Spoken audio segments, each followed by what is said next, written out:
Kapuso aktor na si Jack Roberto kumpirmado pinanindigan na ang pag-amin sa totoong relasyon nila ng kapuso aktres na si Kylie Padilla.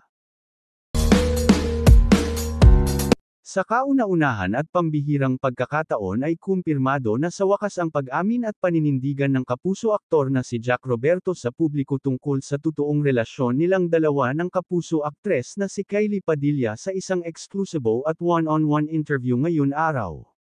Isang simple pero may laman ang binitawang pahayag ni Jack Roberto, "Kylie is someone special, she's more than a friend, hindi ko na siguro kailangan itago pa."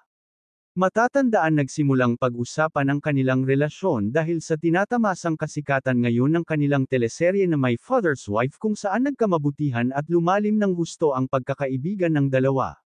Madalas pa nga sila mamataan na sweet sa isa't isa na par abang sinasadya nila na ipakita ito sa publiko. Kitang-kita kasi sa mga kumakalat na litrato at video ngayon sa social media ang hindi maitatangging closeness nina Kylie at Jack.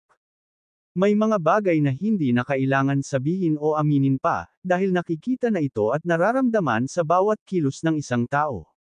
Pero ang naging pag-amin ni Jack sa totoong namamagitan ngayon sa kanila ng aktres ay nagpahanga sa maraming netizens.